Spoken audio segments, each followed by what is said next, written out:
ఎఫెసీయులకు రాసిన పత్రిక 1వ అధ్యాయం 13-14 వచనాలు చదువుతాం.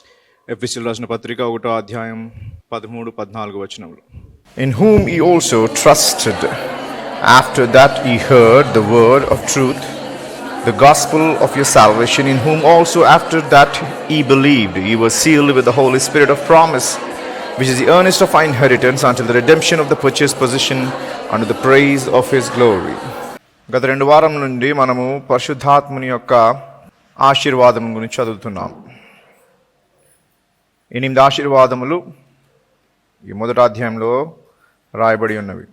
మొదటి 2 తండ్రి నుంచి వచ్చినవి, తర్వాత 4 కుమారుడు అయిన యేసు నుంచి వచ్చినవి, తర్వాత ఆఖరి 2 అనగా 7, 8 అనే ఆశీర్వాదములు పరిశుద్ధాత్మని వలన మనకు అనుగ్రహించబడుతుంది. తండ్రి వలన, కుమారుడు వలన, పరిశుద్ధాత్ముని వలన, అనగా వారు ఇచ్చు ఆశీర్వాదమై ఉన్నది. అనగా ఆ ఆశీర్వాదంలో వారు స్వయముగా వచ్చి వారే పని చేయవలసి ఉన్నది. అందుకే అది వారి నుంచి వచ్చినది అని అంటున్నాం. అది వారి నుండి వచ్చినను, వారు దాన్ని మనకు అనుగ్రహించినను. ఈ 8 ఆశీర్వాదములు పరలోకములో క్రీస్తు యేసు ఉన్నందుకు ఆయన మాధ్యమం వలన, ఆయన వలన అది మనకు అనుగ్రహించబడుతుంది. కుమారుడుగా నీవు తండ్రి ద్వారా దత్తత పొందాలన్నా కూడా క్రీస్తు ద్వారే పొందగలవు, క్రీస్తునందే పొందగలవు. సో క్రీస్తునందు అనగా అదొక మాధ్యమముగా క్రీస్తు వలన మధ్యవర్తగా ఉంటూ ఆత్మీయ ఆశీర్వాదములు పరలోకములో ఆత్మీయ ఆశీర్వాదములు మనకు అనుగ్రహించుటకు క్రీస్తు మాధ్యముగా ఉంటున్నాడు. సో కొన్ని ఆశీర్వాదములు నీవు దేవుని యొక్క ఎంపికై ఉన్నావు, ఎన్నికై ఉన్నావు. సో ఇది తండ్రి నీకు ఎన్నుకున్నాడు. తండ్రి దత్తత తీసుకుంటున్నాడు, కుమారుడు నీకు దత్తత తీసుకోడు, తండ్రి దత్తతకు తీసుకుంటున్నాడు. సో అది తండ్రి వలన జరగాల్సినది, తండ్రి చేసినవి, తండ్రి మనకి ఇచ్చుచున్నది. అవి కూడా మనకి రావాలంటే క్రీస్తు వలనే వస్తున్నాయి. తర్వాత క్రీస్తు వలన కొన్ని రావాలి, క్రీస్తే స్వయంగా చేయాలి. విమోచన కానీ, క్షమాపణ కానీ, జ్ఞానోదయం కానీ, తన స్వాస్థ్యము మన పట్ల విస్తరించడానికి కానీ క్రీస్తు వలనే అది సాధ్యమవుతుంది. సో క్రీస్తు వచ్చి పని చేయాలి. ఆఖరిగా 7, 8 ఆశీర్వాదాలు మనం నేర్చుకుంటున్నాము. 7వది ముద్రించబడుట, పరిశుద్ధాత్మని చేత ముద్రించబడుట. గత 2 వారాల నుంచి దాని గురించి కొంచెం చదువుకున్నాం. ఈరోజు 7, 8 ఆశీర్వాదములు పరిశుద్ధాత్మని వలన వచ్చే ఆశీర్వాదములు మనం ముగించుకుంటాం. సో ఈ ఆర్ సీల్డ్ అనగా మీరు ముద్రించబడి ఉన్నారు. ద ఇన్సిగ్నియా పాన్ యూ అనగా మీ మీద ఉన్న ఆ యొక్క చిహ్నము. ఏ విధంగా అయితే పరవస్తు మినిస్ట్రీస్ లేకపోతే Carmel church, holy Christian guild అని ఒక ముద్ర ఉంటుందో, ఆ ముద్ర దాని యొక్క యజమానుడు ఎవడు, దాన్ని నడిపించే నాయకుడు ఎవడు, అది ఎవరిది అనేది సూచిస్తుంది. సో ఈ విధముగా పరిశుద్ధాత్ముని యొక్క ముద్ర ప్రతి క్రైస్తవుని మీద ఉంటుంది. గత వారం మనం ఏం నేర్చుకున్నామంటే ప్రతి వానికి పరిశుద్ధాత్మ ముద్రించిన ఎడల కొంతమంది కాలక్రమంలో విశ్వాసము కోల్పోయి దేవుడి నుంచి దూరంగా వెళ్ళిపోతారు, దేవుడి సహవాసం నుంచి దూరంగా వెళ్ళిపోతారు, దేవుని పనుల నుండి దూరంగా వెళ్ళిపోతారు, దేవునితో దైవికమైన జీవితం లేకుండా ఉంటారు, నామకార్థంగా కొంతమంది ఉంటారు, పూర్తిగా దేవుణ్ణి దూషిస్తూ ఉంటారు. వీరందరూ యేసుక్రీస్తు వలన రక్షణ పొందిన వారే. వీరందరికీ యేసు తన రక్తం ఇచ్చి ఆ వెల చెల్లించి కొని ఉన్నాడు. సో ఎప్పుడైతే వీరు దూరం వెళ్ళిపోయినంత మాత్రమున దేవుడి నుంచి వారు ఎడబాటులో ఉన్నంత మాత్రమున వారిపైన ఉన్న ఆ మూల్యము ఎవరు వేరే వాళ్ళు ఇచ్చి కొనుక్కోలేదు. సాతాను తన మూల్యం ఇచ్చి వారిని కొనుక్కోలేదు. ఇది దేవుని సొత్తే. అందుకే అది నీవు దేవుని సొత్తువా కాదా అనే విషయంను, ఏ రక్తమైతే నిన్ను కడిగి శుద్ధీకరించి పరిత్రాణం అనుగ్రహించిందో ఆ సమయమందే ప్రతివాడు పరిశుద్ధాత్మని చేత ముద్రించబడుతున్నాడు. ముద్రించబడుట వలన నీవు దేవుని యొక్క సొత్తై ఉన్నావనే విషయము గ్రహించగలము.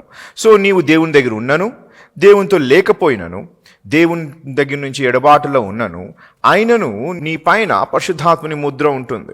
ఇప్పుడు ఈ మాట ఇలా చెప్పామంటే మీకే కానీ ఇతరులకే కానీ ఒక విషయము కాంట్రడిక్ట్ అవుతుంది, అనగా విభేదిస్తుంది. ఏంటి అనగా, దేవునిలో లేని వాని పైన దేవుని ముద్ర ఎలా ఉంటుంది అని. దేవునితో సావాసం లేనివాడు, దేవునిలో నడవకపోయినవాడు దేవుని యొక్క ముద్ర ఏ విధంగా కలిగి ఉంటాడు అని అనుకోవచ్చు. సో వెల ఇచ్చి కొన్నందుకు ఆయన వాడివని ముద్రించబడ్డావు. సీలింగ్ అంటారు దాన్ని, అనగా ముద్రించబడుట. సీలింగ్ ఏమంటారు? సీలింగ్ అంటే ముద్రించబడుట. The sealing of the Holy Spirit is different when compared to the filling of the Holy Spirit. పరిశుద్ధాత్ముని చేత ముద్రించబడుట కొంత అయితే, పరిశుద్ధాత్ముని చేత నింపుబడుట ఇంకొంత ఉన్నది. నింపుదలకి నీకు అన్యోన్య సహవాసం అవసరమై ఉన్నది. నింపుదలకి నీవు దేవునితో ఒక సహవాసంలో, ఒక దేవునితో ఒక కనెక్షన్తో, ఒక బాంధవ్యము కలిగి ఉండాలి. అప్పుడే పరిశుద్ధాత్ముని చేత నింపుదల కలుగుతుంది. పరిశుద్ధాత్ముని చేత ముద్రించబడుట ఒకసారి జరిగితే, పరిశుద్ధాత్ముని చేత నింపుదల అనుదినము ప్రతిరోజు నీకు జరుగుతుంది. నీవు ఎంత నింపుదల కలగాలంటే అటువంటి సహవాసం ఉండాలి. అప్పుడు పరిశుద్ధాత్మ దేవుడు నీలో తన యొక్క ఆత్మతో నింపుతూ ఉంటాడు. ఓకే, సో అది గత వారం మనం నేర్చుకున్నాం. So now you are sealed. మనము ఏమై ఉన్నాము? ముద్రించబడి ఉన్నాము. మనము ఆయన చిహ్నము కలిగి ఉన్నాము. The insignia on the package was quite important for several reasons. ఎప్పుడైతే ఒక చిహ్నము, ఒక ముద్ర ఏదైనా ఒక ప్యాకేజ్ మీద పడిందంటే అది ఎవరి దగ్గర నుంచి వస్తుంది, ఎవరిది ఆ ముద్ర అనేది మనకు అర్థమవుతుంది. So that no one would dare to break that sealed package. So ఎవరి దగ్గర నుంచి వచ్చి ఎవరికి ఇవ్వబడుతుందో వారు మాత్రమే అది ఇప్పాలి. ఫర్ ఎగ్జాంపుల్, మనము ఒక ఉత్తరం ఎన్వలప్లో పెట్టి, అనగా కవర్లో పెట్టి, దాన్ని మనం అంటించి అందింపజేయుటకు దాని వేల చెల్లించి పోస్ట్ ఆఫీస్కి ఇస్తాం, లేక ఏదైనా కొరియర్ సర్వీస్కి ఇస్తాం. వారు దానిపైన ఎవరి అడ్రస్ ఉందో వారికి అందింపజేయడానికి వారు పనిచేస్తారు. సో వారి చేయికి వచ్చింది కదా అని వారు చింపలేరు, వారు చింపకూడదు, వారు చూడకూడదు, మధ్యన ఎవరికి ఇవ్వకూడదు. ఎవరి పేరు అయితే రాయబడి ఉన్నదో వారికే ఆ హక్కు ఉంటుంది, వారే దాన్ని తెరవగలరు. ఎందుకనగా అది ఎవరి దగ్గర నుంచి వస్తుందో ఆయన చేసిన పని అయి ఉన్నది. అలాగే పరిశుద్ధాత్మ ముద్ర ఎప్పుడైతే నీ మీద ఉంటుందో నిన్ను ఆయన దగ్గరికి చేర్చుకున్నటకు, నిన్ను ఆయన తన యొక్క గృహములోకి చేర్చుకున్నటకు కేవలం ఆయనకే అధికారం ఉంటుంది. సో ఆ ప్యాకేజ్లో దాంట్లో ఉన్నవి ఏవి ఎవరు కూడా ముట్టకూడదు. ఎవరికి సంబోధించి ఎవరికైతే దానికి అందింపజేయాలని రాయబడ్డదో వారు మాత్రమే ఆ ముద్ర విరగొట్టి చూడగలరు. సో పరిశుద్ధాత్ముడు ఎందుకు ముద్రిస్తున్నాడు అనగా, తండ్రి యొక్క సొత్తు అయి ఉన్నావు కనుక తండ్రి యొద్దకు పంపించబడుటకు, నిన్ను ఎవరు మధ్యన ఏ విధముగా నిన్ను ట్యాంపర్ చేయకుండా, అనగా చింపకుండా, అనగా నీ జీవితంలోకి ఎవడు కలయిక కలిగించకుండా, నిన్ను ఏ విధమైన నిన్ను ఎవడు ముట్టకుండా, తాకకుండా పరిశుద్ధాత్ముడు ముద్రిస్తున్నాడు. ఎందుకనగా క్రీస్తు యేసు తన రక్తం ఇచ్చి నీకు కొనుక్కున్నాడు. ఎందుకు కొన్నాడు అంటే తన తండ్రి కోసం కొని ఉన్నాడు. సో తండ్రి యొద్దకు నీవు తీసుకెళ్ళు పర్యంతరము నీవు క్షేమముగా ఉండుట ఆయన బాధ్యత కనుక నీ మీద అట్టి ముద్ర ఉండిన వలన దురాత్మ కానీ దాని శక్తులు కానీ నీ జీవితంలో పనిచేయవు. సో ఆ విధముగా ఈ చిహ్నం ఉండడం వలన ఎవరి చిహ్నం ఉంటుందో ఆయన ఎంత గొప్పవాడో. ఇప్పుడు సపోజ్ భారతదేశపు ముద్ర ఉందనుకోండి, అది చాలా మన దేశంలో అత్యున్నతమైన ఏంటది ముద్ర అయి ఉన్నది, అనగా ఉన్నత స్థాయిలో ఉన్న ఆర్గనైజేషన్ అయి ఉన్నది. సో దానికి మించింది ఏముండదు. సో అది ఏదైనా ఆర్డర్ ఇచ్చిందంటే దాని కింద ఉన్న ఆర్డర్లన్నీ ఏమవుతాయి? రద్దు చేయబడతాయి. ఎందుకనగా it is the superlative authority, అనగా అత్యున్నతమైన అధికారం అయి ఉన్నది.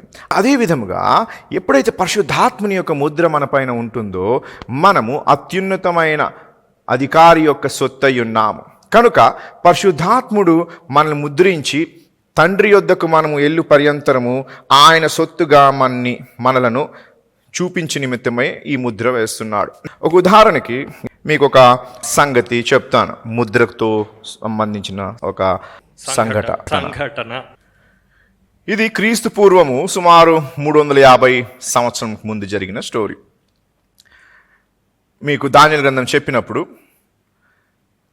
యూదుల్ని మొట్టమొదటిసారిగా బబులోను సామ్రాజ్యం వచ్చి వారిని బానిసత్వంలో తీసుకెళ్ళిపోయారు.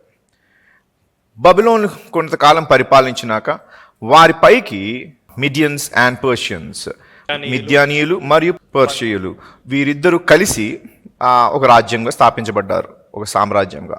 ఆ సామ్రాజ్యము బబులోన్ సామ్రాజ్యంని అధిగమించి వారిని ఓడించి వారు తీసుకున్నారు. సో ఎప్పుడైతే వారు ఆక్రమించారో వారి దగ్గర ఉన్న ఈ యూదుల్ని వారి బానిసలుగా తీసుకెళ్ళిపోయారు.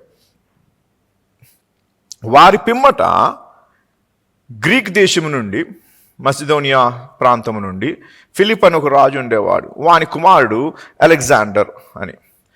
వాని తల్లి వాడిని చాలా అంబిషియస్గా, అనగా ఇది చెయ్యాలి గురితో తన బ్రతుకుని ఒక మార్గదర్శకత్వం చూపించింది.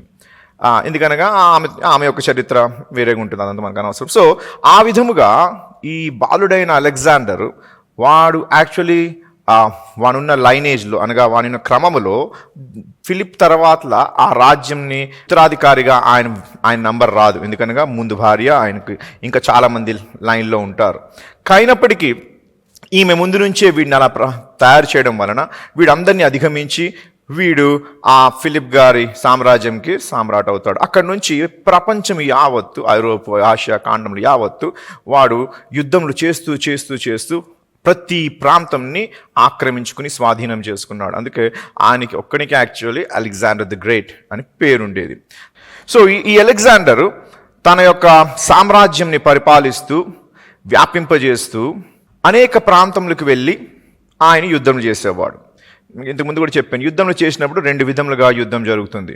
ఒకటి, యుద్ధం జరగక మునిపే ఆ రాజుకి ఏం పంపిస్తారు, ఒక దూతతోని ఒక సందేశం పంపిస్తారు. ఏమని అంటే, నీవు మా శరణం కోరిన ఎడల, మా జెండాని ఎగరేసిన ఎడల, మాకు సామంత రాజుగానే ఉన్నట్లయితే నీ రాజ్యం మీకు ఇవ్వబడుతుంది, కానీ మాకు ప్రతి సంవత్సరం కప్పములు చెల్లించాల్సి ఉన్నది.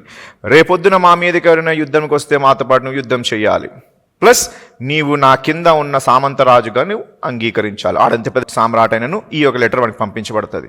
ఎవరైతే అహంకారంతో లేకపోతే వారి యొక్క స్వాభిమానంతో వారు నేను చేయనలని పని అన్నప్పుడు యుద్ధంకి వెళ్తారు. యుద్ధంకి వెళ్ళిన తర్వాత కూడా రెండు రకాల పరిణామములు ఉంటాయి. ఒకటేమో ఆ రాజుని చంపేస్తారు, లేదా ఆ రాజుని సంఖ్యల్లో తీసుకొచ్చి మరొకసారి వాడికి అదే చాయిస్ ఇవ్వబడుతుంది, అనగా అదే అవకాశం ఇవ్వబడుతుంది. సో ఈ విధంగా తన యొక్క సామ్రాజ్యంని వ్యాపింపజేస్తుండగా ఐగుప్తులో పరిపాలించిన ఫెరో ఆయన యొక్క పనులను, అనగా ఆయన యొక్క సామ్రాజ్యంని విస్తరింపజేయడానికి జరుగుచున్న వాటిల్లో తలదూరుస్తున్నాడు. సో ఇంతకు ముందే ఐగుప్తుని ఆయన ఆక్రమించి ఆయన తన యొక్క ప్రతినిధిని అక్కడ పెట్టి వచ్చాడు. కానీ ప్రతినిధి పెట్టినను ఈ ఫరో అలెగ్జాండర్ చెప్పిన నియమావళిని పాటించక వారి దేశం సరిపోయినట్లు వారి ప్రజల్ని సంతృప్తిపరచుకోవడం కోసం వాడు కొన్ని పనులు వాడికి ఇష్టం వచ్చినట్టు చేయడం మొదలుపెట్టినప్పుడు అలెగ్జాండరు వాడికి వార్నింగ్ పంపిస్తాడు. సో యుద్ధానికి ఇంకా వెళ్ళక మునిపే వాని యొక్క సైన్యముతో ఉన్న ఆ యొక్క ఫరో దగ్గరికి ఒక దూత పంపించబడతాడు. అర్థమవుతుందా? ఒక దూత. ఈ దూతని డిప్లొమాటిక్గా అంటే కేవలం మాటలు మాత్రమే మాట్లాడుకోవాలి. మన యొక్క డెసిషన్స్ మాటలతో ఒకవేళ సంధి జరగగలిగితే మాటలతోనే మనము రాసుకున్న ఒప్పందముల ప్రకారంగా చేసుకోవచ్చు. ముందు ప్రతివాడు ఈ విధంగా యుద్ధంకు వచ్చినను, సైన్యాదళములతో వచ్చినను వారు ముందు వచ్చి కలుసుకుని ఈ యొక్క ప్రస్తావన ఇస్తారు. వీడి ప్రస్తావన ఇస్తాడు, వాడు వాడి ప్రస్తావన ఇస్తాడు. వీడికి వినడు, వాడి వీడికి వినకపోయినప్పుడు ఇద్దరు యుద్ధం చేసుకుంటారు. లేకపోతే ఒకవేళ ఇంత నష్టంకి పోయేదానికన్నా ఇది బెటర్ అన్నప్పుడు వీడో వాడో వెనకంజి వేసి ఆ వారి యొక్క ప్రస్తావనని వారు అంగీకరిస్తే సంధి జరుగుతుంది వారిద్దరి మధ్యన. సో వీడు చెప్పిన మాటలు వినకుండా అలెగ్జాండర్ యొక్క కార్యాలయంలో, అలెగ్జాండర్ యొక్క పరిపాలనకు వాడు కొంచెం ట్రబుల్ ఇస్తున్నాడు. అనగా ట్రబుల్ అని తెలుసు కదా. సో దాని విషయంలో ఈ అలెగ్జాండర్ నుంచి ఒక దూత వెళ్తున్నాడు. వెళ్ళి ఆ ఫరో వాడి సైన్యం దగ్గరికి వెళ్తాడు. వెళ్ళి ఈ దూత ఎప్పుడైతే వెళ్తాడో, దూత ఎప్పుడు కూడా మిలిటరీ వారితో వెళ్ళాడు. అర్థమవుతుందా? అనగా మనకు ఒక సైన్యం వేసుకుని వెళ్ళాడు. 2-3 మాత్రమే వెళ్తారు, ఒకసారి ఒక్కడే వెళ్తాడు. And he would not be going with a military escort. He would not be going with weapons. లేక వాడు ఆయుధములు పట్టుకుని కూడా వెళ్ళకూడదు. ఎవరు? ఏ దూత అయినా, అటు నుంచి ఈ దూత వచ్చినా, ఇటు నుంచి ఈ దూత వచ్చినా. సో ఈయన కేవలం ఒక ఉత్తరం పట్టుకెళ్ళాడు. ఆ ఉత్తరంలో అలెగ్జాండర్ ఇలా రాస్తున్నాడు, ఏమని? నేను చెప్పుచున్న మాటలను నీవు గైకొనాలి, నా యొక్క పనులలో నీవు ఆటంక కలగకుండా ఉండాలి. ఒకవేళ ఉండని ఎడల నీ మీదకి దండెత్తి నేను పూర్తిగా ఐగుప్తు మొత్తం ధ్వంసం చేస్తాను అని ఒక లెటర్ రాసి ముద్ర వేసి పంపిస్తాడు. ఇప్పుడు ఈ దూత ఏం పట్టుకెళ్తున్నాడు? ఒక ఉత్తరం. ఏ ఉత్తరము? అలెగ్జాండర్ ముద్ర కలిగిన ఉత్తరము. అర్థమవుతున్న మాటలు? అలెగ్జాండర్ యొక్క ముద్ర కలిగిన ఉత్తరం. సో ఆయన వెళ్ళి he goes and he meets the king of Egypt and he stands before his army with the whole behind him. The whole army is there, and this man, emissary who happens to come from Alexander, represents a great army but none behind him. ఈయన, ఈ దూత ఫరో యొక్క అంత పెద్ద సైన్యాదళమును ముందు ఫరో నిల్చుని ఉంటే వీడొక్కడే వెళ్తున్నాడు. వీడు ఒక్కడెళ్ళను చేతిలో ఉన్న ఆ యొక్క పత్రము పైన ఉన్న ముద్ర ఎటువంటిదంటే వాడి వెనకాతల అలెగ్జాండరు మరియు వాని సైన్య దళము యావత్తు ఉన్నట్లు. అర్థమవుతుందా? సో అందుకే వాడికి భయం లేదు. ఇంతమంది సైన్యం ఉంటుండగా ఏ ఆయుధము లేకుండా శత్రు రాజు దగ్గరికి వెళ్ళడానికి ఈ యొక్క దూతకి ఎటువంటి భయం లేదు. And the emissary goes and communicates to the king the message from Alexander the Great, saying that discontinue your hostilities against Alexander's interest. చెప్పాను కదా, నా యొక్క పనులను ఆటంకము కలిగించకుండా నీ పని నువ్వు చూసుకుని నేను చెప్పినట్లు నా పనులు నువ్వు చేయవలసి ఉన్నది అని అలెగ్జాండర్ ఉత్తరం చెప్పించాడు. ఇలా రాశాడు అని చదువుతాడు. ఎవరు? దూతే చదువుతాడు. And the king of Egypt వెంటనే అలాగే అండి అని మరి ఒక దూత ముందు ఒప్పుకోకుండా వాడు ఏం చేస్తాడు? తన యొక్క మరి ముఖము తల కిందించుకుని, సరే అలెగ్జాండర్ గారు చెప్పారు కదా అలాగే చేస్తాను అని మరీ అలా తగ్గకుండా ఉండడం కోసం, సరే మేము ఆలోచించుకుని మేము మాట్లాడి నీకు తగిన సమయం అందు మీకు నీ యొక్క లెటర్కి ఉత్తరం ఇస్తాం. We shall reply to your request, we will consider the request. Alexander చెప్పిన మాటలు మేము విని మేము ఆలోచించి మీకు త్వరలోనే జవాబు చెప్తాం అని అంటాడు. సో ఇప్పుడు త్వరలో చెప్తాడంటే ఇటు ఎన్ని రోజులు వెయిట్ చేయాలి అక్కడ తెలియదు. వాడు ఏం చేస్తాడంటే, నేను అలెగ్జాండర్ నుంచి వచ్చాను, నా చేతిలో నేను చదువుచున్న మాటలు అలెగ్జాండర్ది అయి ఉన్నది, అంత గొప్ప సామ్రాట్ చెప్పిన మాటలు చెప్తే నువ్వు ఆలోచిస్తావు, నువ్వు నాకు చెప్తావు, నేను నీకు వెయిట్ చేయాలా అనగా నువ్వు ఎవరిని వెయిట్ చేయమంటున్నావు? అలెగ్జాండర్ యొక్క దూతని కాదు. ఎవరిని wait చేయమంటున్నావు?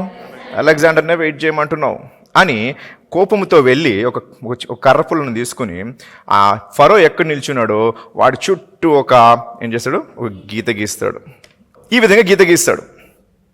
The emissary goes and draws a circle in the dirt around the ground to the king of Egypt and says, ఇలా గీత గీసి వాడు అంటాడు, do not leave the circle without informing me your response.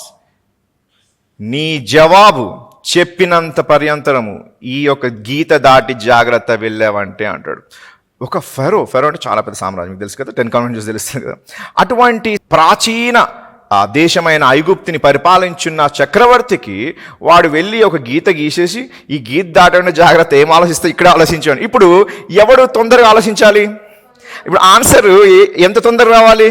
ఎవరికి తొందర? ఇప్పుడు answer ఇచ్చే తొందర ఇప్పుడు ఫస్ట్ వాడు చెప్పి మేము ఆలోచించి నీకు చెప్తాము అన్నప్పుడు ఇప్పుడు ఎవరు వెయిట్ చేస్తున్నారు?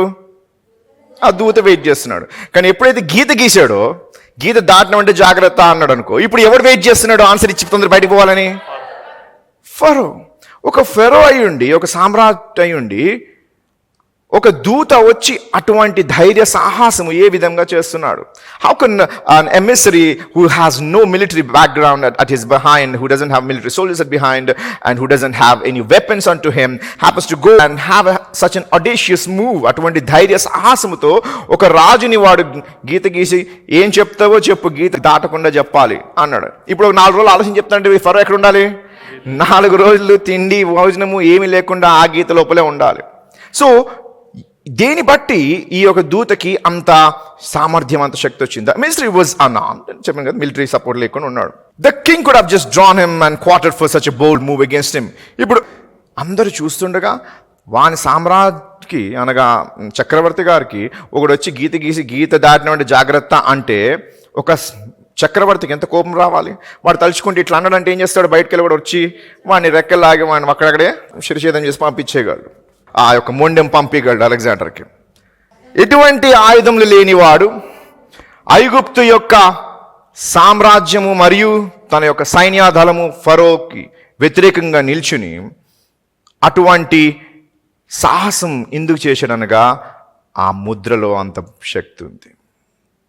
ఆ ముద్రలో రాయబడిన ప్రతి ఒక్క మాట ఆఖరికి ఇప్పుడు అలెగ్జాండర్ ఒక ప్రస్తావన పెట్టాడు, అది ఫరో ఏం చేయాలి, ఒప్పుకోవాలి లేకపోతే తిరస్కరించాలి, ఈ రెండే. కానీ వెంటనే నువ్వు నాకు ఆన్సర్ పంపి అని అలెగ్జాండర్ ఏం రాయలేదు. కింద సర్కిల్ గీస్తాడు మా వాడు, ఆ సర్కిల్లో ఉండి నీకు చెప్పాలని ఏం రాయలేదు.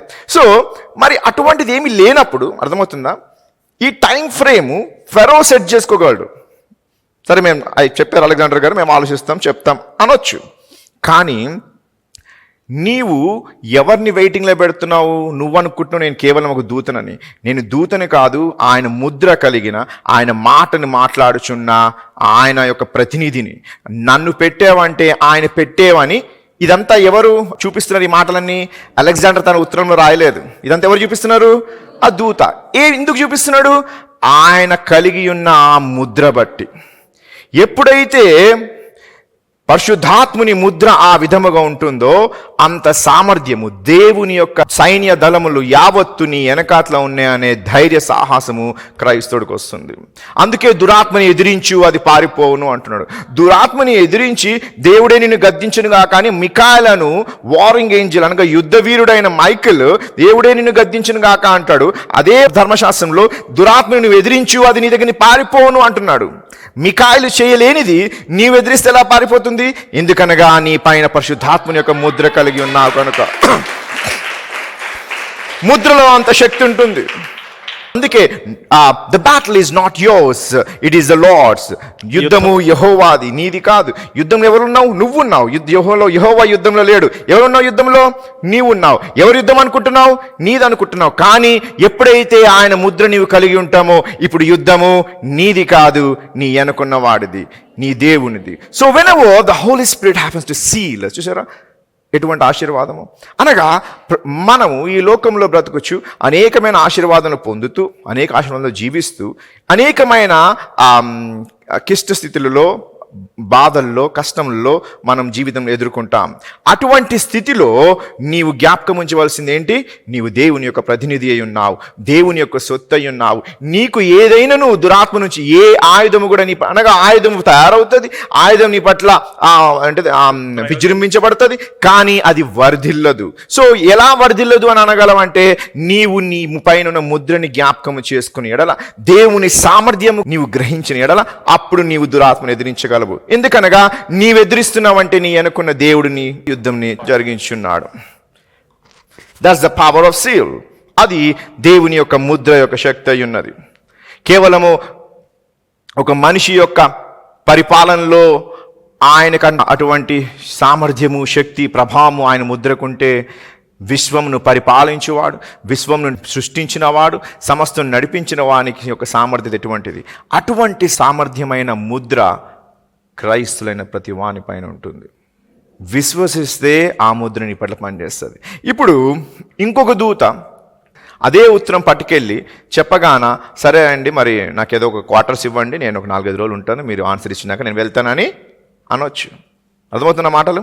అనగా వాడు గొప్ప సామ్రాట్. అలెగ్జాండర్ దేని బట్టి పంపించాడు? అవతల ఉన్న రాజు నాకు లోబడి భయపడి నా ప్రభావంని, నా కీర్తిని తెలుసు కనుక వాడు దానికి భయపడి వింటాడు అని పంపించాడు. అవునా కదా? అందుకే నా జోలికి రాకు అంటున్నాడు. సో అటువంటి ప్రభావంతో పంపించబడిన ఆ దూత ఆ మెసేజ్లో ఉన్న మాటలే కాకుండా దాని ప్రభావం కూడా గ్రహించాడు. అలాగే దేవుని ఆత్మ యొక్క ప్రభావము క్రైస్తవులు గ్రహిస్తే దురాత్మని ఆ విధంగా వాడు పారద్రోయగలడు, దురాత్మని ఆ విధంగా ఎదిరించగలడు.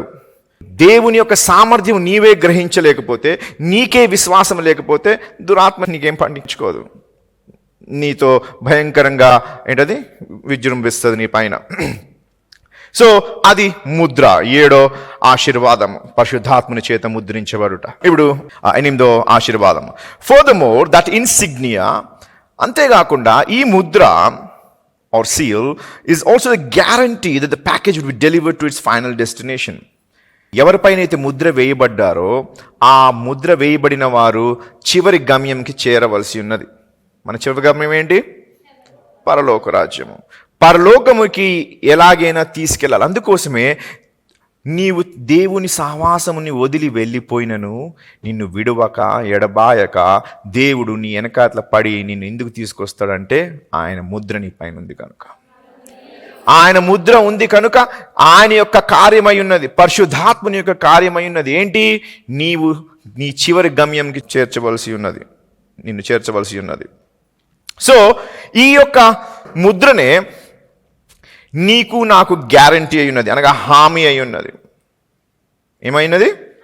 ఒకటేమో ఆయన ప్రభావము, దేవుని యొక్క ముద్ర ఉండడం వలన ఆయన ప్రభావం మనకు కలుగుచున్నది, ఆయన సొత్తని తెలుసుకుంటున్నాము.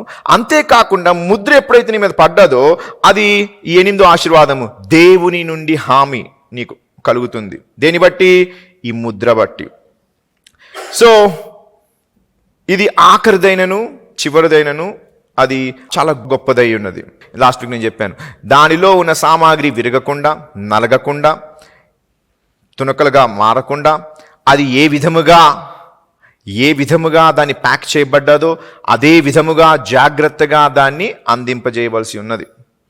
ఆ బాధ్యత ఎప్పుడు వస్తుంది అనగా, ఇప్పుడు మేము బయట దేశం నుండి కొన్ని సామాన్లు, విలువైన సామాన్లు, చాలా సొఫిస్టికేటెడ్ అనగా డెలికేట్ సున్నితమైన సామాన్లు తీసుకొస్తుంటాం. సో తీసుకొచ్చిన అన్ని డబ్బాల్లో ఉంటాయి, వాడి దగ్గర అన్ని డబ్బాలే ఉంటాయి. సో వాడు ఏం చేస్తాడు? డబ్బాలు తీసి ఇలా ఎత్తేస్తాడు, డబ్బాలు తీసి ఎత్తే మిషన్లు ఉంటాయి, తీసుకుని ఎత్తి పడేస్తుంటాడు. సో ఎప్పుడైతే ఈ సున్నితమైన మిషనరీ ఉంటుందో అప్పుడు ఏం చేస్తారంటే ఎర్ర స్టిక్కర్ వారు దాని మీద వేసి ఫ్రెజైల్ అని రాస్తారు, అనగా విరిగిపోగలదు, జాగ్రత్త వహించాలి అని. ఆ ఉన్నప్పుడు కొంచెం మెల్లగా వాడి అంత స్లోగా చేయడం, కొంచెం మెల్లగా జాగ్రత్త వహిస్తాడు. ఎందుకు? వాడికి డబ్బు ఇవ్వబడుతుంది, అటువంటి ప్రోడక్ట్స్ జాగ్రత్తగా డెలివరీ చేయవలసిన వాడి బాధ్యత ఉన్నది. అలాగే పరిశుద్ధాత్ముని యొక్క ముద్ర నీ పైన ఉన్నప్పుడు అటువంటి జాగ్రత్త పరిశుద్ధాత్ముడు నీ పట్ల తీసుకుంటాడు. నీవు విరగక, నీవు నలగక, నీవు విరిగిపోక, అర్థమవుతుందా? నీవు డ్యామేజ్ అవ్వకుండా, ఏ విధముగా దేవుడు నిన్ను సంపూర్ణంగా తన రక్తమిచ్చి కడిగి శుద్ధీకరించి తన కుమారుడుగా చేశాడో ఆ కుమారుడినే అలాగే తీసుకెళ్ళు బాధ్యత ఎవరిదై ఉన్నది? ఆ ముద్రించిన పరిశుద్ధాత్మునిదై ఉన్నది. This tells us that when we believed and we were born again, God examined us to make sure that we were made completely new and whole.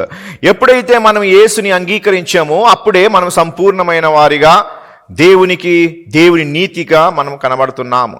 ఎందుకనగా నీ పాపము ఆయన మీదకి వేయబడిన వెంటనే ఆయన నీతి యావత్తు నీ మీదకి వస్తుంది. సో ఎప్పుడైతే నీవు యేసుని సొంత రక్షకుడిగా అంగీకరిస్తావో ఆ క్షణమందే నీవు దేవుని దృష్టిలో నీతిమంతుడుగా ఉంటున్నావు. సో నీతిమంతుడే పరలోక రాజ్యం వెళ్ళగలడు. సో ఆ నీతిమంతుడు తన నీతి కోల్పోకుండా ఉండాలని ఈ ముద్ర పనిచేస్తుంది. నీతిమంతుడుగానే పరలోక రాజ్యం వెళ్ళవలసి ఉంది కనుక ఆ దినము వచ్చిన వరకు ఈ పరిశుద్ధాత్ముని యొక్క పని అయ్యున్నది నిన్ను జాగ్రత్తగా భద్రపరిచి తండ్రికి అప్పగించవలసిన పని. మనం అనుకుంటాం మనము జాగ్రత్తగా ఉంటే పరిశుద్ధాత్మ మన దగ్గరికి వస్తాడని.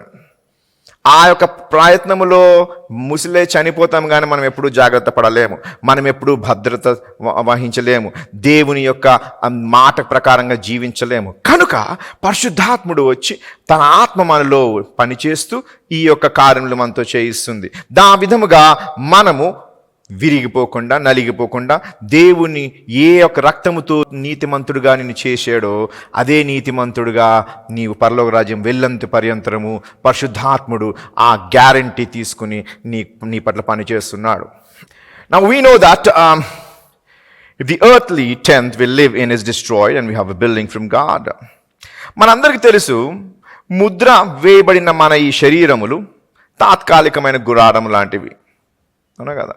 ప్రతివాడు చనిపోతాడు, క్రీస్తునందు చనిపోవాలి. ఒకవేళ క్రీస్తు వచ్చినప్పుడు ఉంటే ఈ శరీరం మారిపోవాలి. రెండే జరుగుతాయి. ప్రతివాడు ఏమవుతాడు? చనిపోవాలి. నీవు చనిపోతున్నావు, లోకంలో ఉన్నవాడు చనిపోతున్నాడు. లోకంలో ఉన్నవాడు చనిపోతే వాడు పాత పెట్టబడుతుండు, క్రీస్తునందు చనిపోయిన వాడు కూడా పాత పెట్టబడుతున్నాడు. అనగా మనము ఏదైతే మన ఐడెంటిటీ ఉందో అది ఒకరోజు ఈ యొక్క శరీరంలో ఏదైతే శరీరం ఉన్నామో ఈ శరీరము తాత్కాలికమైనది. కొంత దినం వరకే ఉంటుంది. అందుకే వృద్ధాప్యం వస్తుంది. తర్వాత మనకి చావు రాగానే మనల్ని ఏం చేస్తారు? భూస్థాపన చేస్తారు మనల్ని. అనగా ఏ అరుణైతే మీరు చూస్తున్నారో, ఏ జీవాత్మ అయితే ఈ యొక్క శరీరంలో ఉందో, ఈ శరీరము వదిలి వెళ్ళిపోతుంది. అనగా ఈ యొక్క శరీరము తాత్కాలికమైనది. ప్రతివాడు దేవుని అంగీకరించకపోయిన ఈ శరీరము మట్టిలో కలిసిపోతుంది. కేవలము వాని జీవాత్మ మాత్రమే నరకంకు వెళ్తుంది. కానీ పరలోకముకి వెళ్ళుచున్నప్పుడు జీవాత్మ చనిపోయిన వెంటనే పరలోకంకి వెళ్ళిపోతుంది. క్రీస్తు యేసు ఎప్పుడైతే ఆ మధ్యాకాశంలోకి వస్తాడో, ఆ జీవాత్మ ఆయనతో వచ్చి ఎక్కడైతే నీవు భూస్థాపన చేయబడ్డావో అక్కడికి వెళ్ళి, ఏ శరీరమైతే ఏ తాత్కాలికమైన ఈ యొక్క గుడారం నీవు కూలిపోయావో, ఇప్పుడు శాశ్వతమైన నిర్మాణమైన దేవుని మందిరముగా, మహిమవంతమైన శరీరముగా ఆ జీవాత్మ ఆయన దగ్గర నుంచి వచ్చి నిన్ను శరీరము కూడా కలిగింపజేస్తుంది. మృతులైన వారందరూ వారు ఎక్కడికి వెళ్తారు? నరకంకు వెళ్ళిపోతారు. కానీ నీవు మాత్రము ఏ విధముగా చేయబడ్డావో, శరీరం ఉంది, ప్రాణం ఉంది, ఆత్మ ఉంది. జంతువులకి ఏమున్నాయి? శరీరం ఉంది, ప్రాణం ఉంది, ఆత్మ లేదు.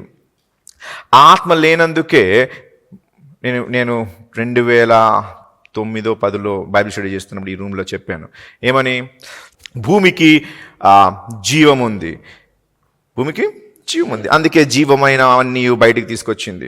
అది వృక్షములే కానీ, అవి చెట్లే కానీ, అవి జంతువులే కానీ, ఆఖరికి నీటి నుంచి పక్షులు మరియు చేపలే కానీ, ఇవన్నీ ఎక్కడికి వచ్చాయి? భూమి నుండి. సో భూమిలో ఏముంది? జీవం ఉంది. సో దేవుడు కమ్మనగా అవన్నీ బయటకు వచ్చాయి. వాటి జాతుల ప్రకారముగా వచ్చాయి. సో వాటి జాతులు ఏవని ఎలా తెలుసు? అనగా ఆది అందు భూమి ఆకాశం సృజించెను అన్నప్పుడు, భూమి ఎప్పుడైతే ముందు సృష్టించబడ్డదో ఆ సమయమందు దేవుడు ఈ జాతి అని ప్రతిదాన్ని సృష్టించాడు. ఎప్పుడైతే ఆ భూమి దేవుని దూతలకి ఇవ్వబడ్డదో, ఒక గుంపైన దేవుని దూతలకు ఇవ్వబడ్డదో, వారు చేసిన అతిక్రమం బట్టి, వారు చేసిన పాపం బట్టి ఆ యొక్క దూత సమూహముని దేవుడు తీసుకెళ్ళి బిలామని చీకటిలో బంధించి ఈ భూమిని నీటిలో అనగదొక్కేశాడు. ఏ భూమిలో అయితే ఈ జీవమైన ఈ జంతువులు, ఈ రకరకమైన పురుగులు ఇవన్నీ ఉండేనో, ఇవన్నీ ఇప్పుడు ఎక్కడున్నాయి? భూమిలో ఉన్నాయి.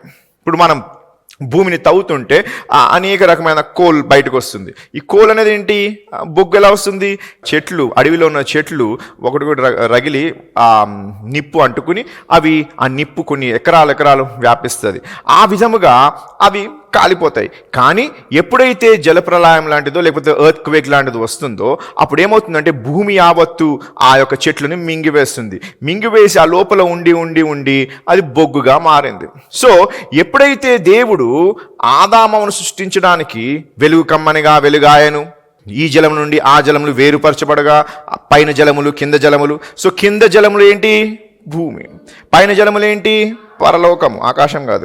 ఈ రెండు మధ్యన ఉన్నది అగాధము అనగా స్పేస్. సో ఈ జలములు ఆ జలములు అన్నాడు. సో జలములు అనగా ఆ జలములు వేరుపరచబడక ముందు ఈ జలములను ఏమైనాయి? కలిసి ఉన్నది. ఆ జలములు యావదానికి విశ్వమంత జలములతో ఉంటే ఆ జలముల మీద దేవుని ఆత్మ ఏం చేస్తుంది? అల్లాడుచున్నది. సో కొంచెం డివియేట్ అవుతా. దేవుని ఆత్మ ఎలా ఉండే? ఎక్కడుండే? జలముల పైన ఉండే. ఎవరుండే? ఆత్మ ఉండే. అందుకే యేసు ప్రభువు ఒకడు నీటి మూలంగాను మరియు ఆత్మ మూలముగాను బాప్తిజం పొందాలంటున్నాడు. ఎందుకనగా దేవుని యొక్క ఉండు స్థలం అయి ఉన్నది అది. సో నీవు దేవుడు నీ పట్ల ఉండాలంటే నీవు నీటి ద్వారా మరియు ఆత్మ ద్వారా ఏం చేయాలి? తిరిగి జన్మించాలి. ఓకే, అక్కడ పెడదాం. సో జీవమైన ఈ భూమి అన్ని జీవుల్ని బయట తీసుకొచ్చినప్పుడు ఆదామవను కూడా తీసుకురాగలదు. మనిషిని కూడా ఈ భూమి సృష్టించగలదు. అర్థమవుతుందా? మనిషిని కూడా సృష్టించగలదు. కానీ దేవుడు మన స్వరూపమందు మానవుని సృష్టించదము అన్నప్పుడు ఈ సృష్టిని ఎవరినైతే ఈ మానవుని సృష్టిస్తున్నాడో వానికి సృష్టి యావత్తు నుండి తన స్వరూపము అనగా ఆయన ఏమై ఉన్నాడో ఆ విధముగా వీడిని సృష్టించాలంటే వారికును ఈ సృష్టించబడిన ఈ మానవుడికి కొంచెం వ్యత్యాసం ఉండాలి. అందుకోసమే ఆ యొక్క మట్టి నుండే ఆయన చేసినప్పటికీ జీవమైన చేతులు దాన్ని ముట్టుకున్నప్పటికీ దాన్ని జీవము కలిగింపకుండా ఎందుకనగా ఏమవుతుంది? కేవలము శరీరము ప్రాణమే వస్తుంది. అర్థమవుతుందా? భూమి నుండి తీయబడిన ప్రతి జంతువు, ప్రతి పాము, పాకు, ప్రతి పురుగు ఎక్కడి నుంచి వచ్చింది? భూమి నుండి వచ్చింది. దానికి ఏముంది? శరీరం ఉంది, ప్రాణం ఉంది. అర్థమవుతుందా? కానీ అదే విధముగా మానవుని కూడా దేవుడు సృష్టించగలడు. మానవుని కలుగుగాక అంటే భూమి నుంచి ఏమవుతావు? నువ్వు లెగిసి వస్తావు. కష్టమేం కాదు. పులి వచ్చినప్పుడు, మేక వచ్చినప్పుడు నీవు రావడం ఏం కదా కష్టం కాదు. కానీ నీలో వాటిలో లేనిది శ్రేష్టమైన దానిగా నీకు ఎందుకు ఉంచుతున్నాడు అనగా, ఆయన స్వరూపము నీకు ఇచ్చుటకు ఆయన ఏమిగా అయి ఉన్నాడో అది నీకు ఇవ్వాలంటే ఆయన ఆత్మయి ఉన్నాడు. వీరే కేవలము ప్రాణము మరియు శరీరమై ఉన్నారు. సో శరీరము ప్రాణమే కాకుండా ఆయన ఆత్మ అనగా జీవము ఆయన ఆత్మతో వచ్చేది. అందుకే మనిషికి జీవాత్మ అంటున్నారు. ఏంటి? జీవాత్మ. ఒక జంతువు చనిపోతే ప్రాణము పోతుంది, మనిషి చనిపోతే ఆ ప్రాణము మరియు ఆత్మ, జీవ ఆత్మ రెండూ పోతున్నాయి. ఎందుకు? ఆత్మలో జీవం ఉంది. అర్థమవుతుందా? సో ఎప్పుడైతే ఆయన గాలి నాసిక రంధ్రంలో ఊదాడు, నాసిక రంధ్రంలో, అప్పుడు ఆయన ఆత్మతో నీకు ప్రాణం వచ్చింది. ఆయన ఆత్మలో జీవము కలిగింది.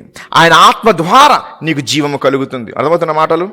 సో ఈ జీవాత్మ అయిన నీవు ఇప్పుడు పరిశుద్ధాత్ముని చేత ముద్రించబడి, ఆయనే ముద్రించి ఆయన నీ పట్ల గ్యారంటీగా ఉంటున్నాడు. ఎందుకు? నీవు ఏ రోజైతే మధ్యాకాశంలో వస్తాడో ఆ రోజు పరిపూర్ణంగా ఆయన వాడిగా మార్చబడతావు.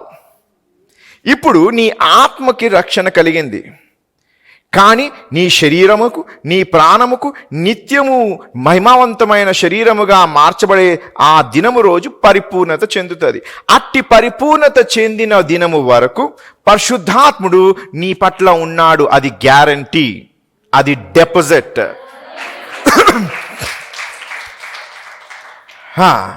సో తాత్కాలికమైన ఈ శరీరంలో మనం ఉన్నాం, కానీ ఒకరోజు అది మట్టిలో కలిసిపోతుంది.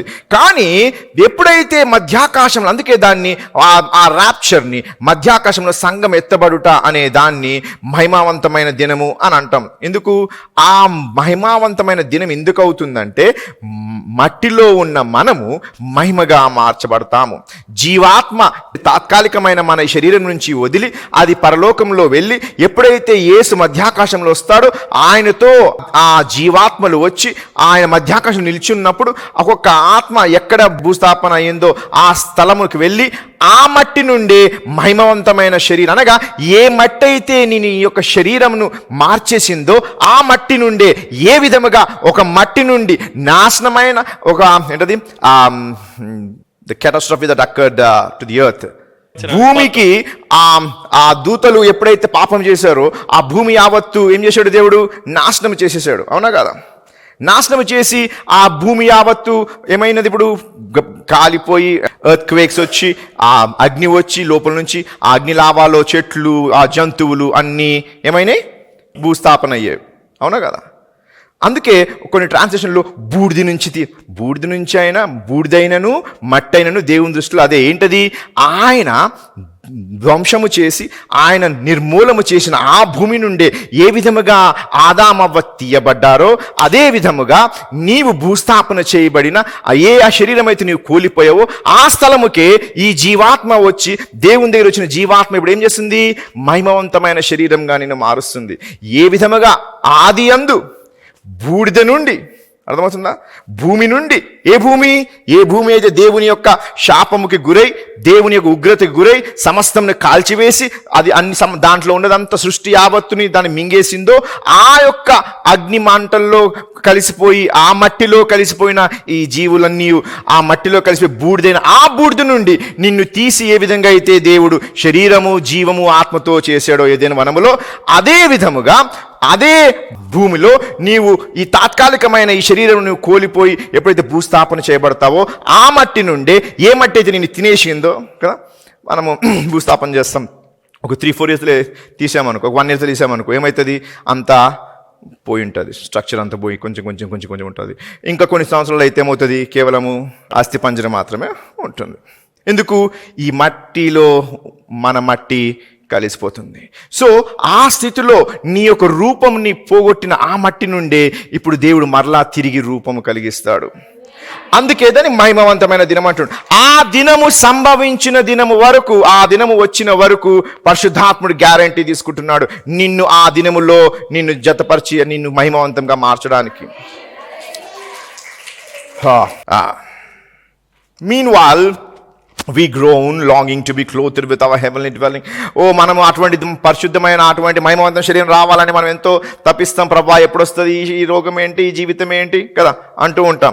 ఈ జీవితమే కావాలి, ఈ జీవితంకే బట్టలు కావాలి, ఈ జీవితంకే భోజనం కావాలి, కానీ ఈ జీవితం ఏం జీవితం ఏంది అని అంటాం. మరలా ఎప్పుడు కష్టం వచ్చినప్పుడు, శరీరానికి బాధ వచ్చినప్పుడు, అవునా కదా, ఆర్థిక ఇబ్బంది వచ్చినప్పుడు, ఇంకెంతకాలం ప్రభా తీసుకెళ్ళిపో ప్రభా ఈ విధంగా మనము మూలుగుతుంటాం. ఎందుకు? మనకి అటువంటి మహిమవంత శరీరం ఎప్పుడు వస్తుందో, ఈ బాధల నుంచి ఎప్పుడు మనం బయటపడతామో అని. Now it is God who has made us for this very purpose, that has given us a spirit as a deposit, guaranteeing us what is to come. ఈ మహిమవంతమైన దినము నీ పట్ల మహిమవంతమైన శరీరముగా నిన్ను మార్చే దినము వస్తుందని విషయం నీకు తెలియపరచడం నిమిత్తమై పరిశుద్ధాత్ముడు గ్యారంటీగా పంపించబడ్డాడు. The reason why the Holy Spirit is working among this world is because he is a guarantee and a deposit from God that he is going to not leave you, not forsake you, but rather he is going to make you into what he has destined and thought of. So he will bring you that glorious body. Till that day, the Holy Spirit is given as a deposit, as a guarantee, so that day you will be turned into glorious body. అనగా పరిశుద్ధాత్ముడు ఈ లోకంలో ఎందుకు పంపించబడ్డాడు అనగా, ఆయన ముద్రించబడిన నీవు ఆ మహిమవంతమైన దినము రోజు నీవు అట్టి మహిమవంతమైన శరీరము కలిగి ఉండుటకు ఆయన ఎందుకు ఇక్కడ పంపించబడ్డాడంటే, ఒక డెపాజిట్ గా, అనగా కొంత మొత్తం ఇవ్వడం. అర్థమైందా? ఆయన ఎందుకు ఇచ్చాడంటే, ఎందుకు కొంచెం ఇచ్చాడంటే పూర్తిగా ఇస్తాడనే విషయం తెలుసుకోవడం కోసం. పూర్తిగా ఆయన వాణిగా చేయు దినము సంభవిస్తుంది. ఆ రోజు మహిమవంతమైన, ఏ విధముగా అయితే క్రీస్తు యేసు, ఏ ఆత్మ అయితే చూడండి, ఏ ఆత్మ అయితే క్రీస్తుని మృతుల నుండి సజీవులుగా చేసిందో ఆ ఆత్మే it shall quicken your mortal bodies. ఆ ఆత్మే ఈ యొక్క తాత్కాలికమైన ఈ శరీరం ఒక రోజు ఏం చేస్తుంది? మహిమవంతమైన శరీరంగా మారుస్తుంది. ఏ విధముగా యేసు లెగిసి మహిమవంతమైన శరీరంగా వెళ్ళాడో అదే విధముగా ఆయనతో వెళ్ళబోచున్న నీవు మహిమవంతమైన శరీరంగా వెళ్ళడానికి డెపాజిట్గా, గ్యారంటీగా ఉండడం కోసం పరిశుద్ధాత్ముడు వచ్చి ఉన్నాడు ఇక్కడ. సో ఆయన ముద్రే కాదు, ఆయనే స్వయంగా ఉంటున్నాడు నీ దగ్గర. కేవలం ఆయన ముద్ర తీసుకుని వెళ్ళిపోవడమే కాదు, నువ్వెక్కడ వెళ్తే అక్కడ వెనకాతలు ఉంటాడు. ఎందుకంటే it is the deposit, it is the guarantee, it is the price has been paid. రక్తము చెల్లించి వెల చెల్లించున్నాడు కనుక నీవు ఆయన సొత్తయ్యున్నావు కనుక నీ పైన ఆయన ముద్రే కాకుండా ఆయనే స్వయంగా డెపాజిట్గా వచ్చి పనిచేస్తున్నాడు. అందుకే పరిశుద్ధాత్ముడు ఏం చేయబడ్డాడు? భూలోకం పంపించబడ్డాడు. Let's read Peter, 1 Peter chapter 1 verses 3 to 5. పేతురు ఏమంటుండో ఈ విషయం గురించి ఒకసారి చదువుదాం. నేను చెప్తే నమ్మకూడదు కదా కదా ధర్మశాస్త్రం చెప్పిందే మీరు అనుమానం. 1 Peter chapter 1 verse 3 to 5. మన ప్రభువగు యేసుక్రీస్తు తండ్రి అయిన దేవుడు స్తుతింపబడును గాక. తండ్రి స్తుతించబడును గాక. తండ్రి ఎవరు తండ్రి? ప్రభు అయిన యేసుక్రీస్తు యొక్క తండ్రి. ఆయన అనగా అర్థమేమవుతుందా? తండ్రికి నీ స్తుతి వెళ్ళాలంటే యేసే మాధ్యమము, నీ ప్రార్థన వెళ్ళాలంటే యేసే మాధ్యము, నీ ఆశీర్వాదం రావాలంటే యేసే మాధ్యము. అనగా మన ప్రభు అయిన యేసుక్రీస్తు యొక్క తండ్రికి కీర్తించబడును గాక. అనగా దేని బట్టి కీర్తించబడతాడు? యేసుక్రీస్తు వలన. మృతులలో నుండి యేసుక్రీస్తు తిరిగి లేచుట వలన చూసారా, జీవముతో కూడిన నిరీక్షణ మనకు కలుగునట్లు. మనకి కలుగున నిరీక్షణ అర్థం ఏంటి? వస్తుంది, అవ్వబోతుంది. సో ఆ యొక్క దినంని నీవు నిరీక్షిస్తేనే వెళ్తావు. జాగ్రత్తగా ఉండండి. దేవుని యొక్క ఆ రాప్చర్ దినం సమీపిస్తుంది అని దాని గురించి నిరీక్షించిన వాడే తీసుకెళ్ళబడతాడు. చదువు మళ్ళీ ఒకసారి. మృతులలో నుండి యేసుక్రీస్తు తిరిగి లేచుట వలన జీవముతో కూడిన నిరీక్షణ మనకు కలుగునట్లు, అనగా అక్షయమైనదియు నిర్మలమైనదియు వాడబారనిదియు నైన స్వాస్థ్యము మనకు కలుగునట్లు ఆయన తన విశేష కనికరము చొప్పున మనలను మరలా జన్మింపజేసెను. కడవరి కాలమందు బయలుపరచబడుటకు సిద్ధముగానున్న రక్షణ మీకు కలుగునట్లు విశ్వాసము ద్వారా దేవుని శక్తి చేత కాపాడబడు మీ కొరకు ఆ స్వాస్థ్యము పరలోకమందు భద్రపరచబడి ఉన్నది. సో నీవు సంపూర్ణమైన మీరెవరు ఉన్నారో మీరు సంపూర్ణమైన ఆ మనిషి, మీ పేరు ఓకే, సంపూర్ణమైన క్రాంతి ఎక్కడ భద్రపరచబడి ఉన్నాడు? పరలోకమందు. వాడు ఆ సంపూర్ణమైన ఆ క్రాంతి అవ్వడానికి పరిశుద్ధాత్ముడు గ్యారంటీగా ఇవ్వబడ్డాడు. సో పరిపూర్ణత సంఘమునకు పరిశుద్ధాత్ముని వలన వస్తుంది. మనము తిరిగి జన్మించడానికి జన్మించాము. ఒకవేళ జన్మిస్తే ఎదగాలి, ఎదిగితే బలం రావాలి. సో ఎదగడానికి ఒక ఏంటది భోజనము, ఎదిగినాక ఇంకొక రకమైన భోజనము. ఎప్పుడైతే మంచిగా భోజనం కలుగుతుందో మనకి బలం వస్తుంది. అదేవిధంగా క్రీస్తు యేసునందు జన్మించిన నీవు ఈరోజు విన్న వాక్యమే తరతరములుగా అవే విన్నావు అనుకో. నేను మొన్న వారం మనం చెప్పినది కొంత షూట్ చేయలేదు కదా, అవి షూట్ చేస్తున్నప్పుడు చెప్పాను. ఏంటది, ఇంట్లో ఫ్లాట్ టీవీ వస్తే అందరూ ఇప్పుడు ఎల్ఈడి టీవీలే, ఇంట్లో డిష్లు వస్తే అందరు డిష్లే. ఇప్పుడు ఇంట్లో ప్రతి ఇంట్లో వైఫై కనెక్షన్ వస్తే ప్రతి వాడు వైఫై కనెక్షనే, అవునా కదా? ప్రతివాడు బట్టలు తీరు మారిపోయింది, ప్రతివాడు ఇంట్లో ఉండి తీరు మారిపోయింది, ప్రతివాడు అనగా అర్థమవుతున్న మాటలు. ప్రతి దాంట్లో మనము మార్పు తెచ్చుకుంటున్నాం, అవునా కదా? ప్రతి ఒక్కరు ఇట్లా అంటాడు. ఏ ఊర్లో ఉన్నా వాడి ఫోన్ మాత్రం ఇలాగే అవుతుంది. ఎందుకు? ప్రతివాడు దాన్ని తీసుకుంటున్నాడు. ఏ ఊర్లో ఉన్నాను ప్రతి వాడు చదువుతున్నాడు, ఏ ఊర్లో ఉన్నాను ప్రతి వాడు సినిమా. సో ప్రపంచంలో ఉన్నవన్నీ అప్డేట్ చేసుకుంటాం. కానీ దేవుని వాక్యంకి వస్తే మాత్రం మా తాతలు ఏం విన్నారో, మా అమ్మ ఏం విన్నదో నేను అదే వింటాను, మేము కూడా అదే చెప్తాం. అప్పుడు ఏమవుతుంది? పోషణమైన ఆహారము నీకు కలగదు. ఎందుకు చెప్తున్నా అంటే, కొంతమంది నాకు అనేవారు, ఆ పాస్టర్ గారు మీరు చాలా లోతుగా చెప్తారు, ఆ లోతుగా చెప్పడానికి ఒక స్టాండర్డ్ ఉండాలి. ఎప్పుడు వస్తుంది అయ్యా అన్న? అయ్యగారు మీరు చాలా లోతు చెప్తారు అయ్యగారు, దానికి ఒక స్టాండర్డ్. 2000 సంవత్సరాల నుంచి చెప్తున్నారయ్యా బోధకులు నాలాంటి వాళ్ళు. 2000 సంవత్సరాల నుంచి క్రైస్తవ్యము మన భారతదేశంలో ప్రకటించబడింది. 2000 సంవత్సరం ఏజ్ మన క్రైస్తవ్యంని. ఇంకా మనము లోతులో లేము. రేపొద్దున కొత్త టీవీ వస్తే ఆ లోతు వచ్చేస్తుంది, కొత్త బట్ట వస్తే ఆ లోటు వచ్చేస్తుంది. ఆ లోతులన్నీ ఉంటాయి, కానీ ఆత్మీయ లోతుతను మాత్రం ఎవరికి వద్దు. ఎందుకు? మీకు వద్దు, మేము అంత కష్టం లోతు కంటే నేను కష్టపడాలి కదా. ఇప్పుడు ఇంత కష్టపడాలి కదా, నేను తెలుగు భాష రాని భాషలో మీకు చెప్పండి ఎంత కష్టం. సో దేవుని యొక్క శక్తి వలన నీవు అటువంటి సంపూర్ణమైన ఆ పరిపూర్ణత కలుగుటకు పరిశుద్ధాత్మని యొక్క శక్తి నీకు ఇవ్వబడుతుంది. దేవుని శక్తి వలన చదువు ఒకసారి వల్ల విశ్వాసము ద్వారా దేవుని శక్తి చేత దేవుని శక్తి ఏంటి? పరిశుద్ధాత్ముడు. దేవుని శక్తి చేత కాపాడబడు మీ కొరకు కాపాడుబడు. ఏమవుతున్నావు? ఎందుకు? ఆ అక్షయమైన శరీరం పొందుటకు, that thing that doesn't fade out, కడవరి కాలమందు వాడబారనిది పాడైపోకుండా అక్షయమైనది అక్షయముగా అనగా క్షయం అవ్వకుండా అనగా క్షీణించకుండా, నిర్మలమైనది ఆయన స్వాస్థ్యము మనకు కలుగున, ఆ స్వాస్థ్యము నీకు కలగాలి. ఇవన్నీ దేవుని యొక్క స్వాస్థ్యం. అవన్నీ నీవు కలగ నిమిత్తమై ఆ దేవుని శక్తి వచ్చి అట్టి పరిపూర్ణమైన దినము రోజు, అట్టి పరిపూర్ణతకు వచ్చి పర్యంతరము పరిశుద్ధాత్ముడు ఏం చేస్తున్నాడు? ఒక డౌన్ పేమెంట్గా, ఒక గ్యారంటీగా పనిచేస్తున్నాడు. Your inheritance is secure. నీ స్వాస్థ్యము భద్రపరచబడుతుంది. ఏ విధముగా? పరిశుద్ధాత్ముడే ఆ భద్రత ఉన్నాడు. పరిశుద్ధాత్ముని వలన నీ జీవితము, దేవుని యొక్క స్వాస్థ్యము నీకు వచ్చులాగున ఆయనే భద్రత వహిస్తున్నాడు. నీవు కాదు భద్రత కలిగి ఉండవలసింది. He is the guarantee. He seals you. He is the one who happens to come as a deposit. ఆయనే ఒక మొత్తముగా, అనగా చూడండి, మనము ఒక సామాను కొనుక్కుంటాం, వెళ్ళి కొంత డౌన్ పేమెంట్ చేస్తాం. ఎందుకు చేస్తాము? బాబు ఇదంతయు, దీని యొక్క వెలంతయు మేము చెల్లిస్తాము. అర్థమవుతుందా? సో ప్రతి ఒక్కటి నీకు రోజు చెల్లిస్తామని మనం ఏం చేస్తాము?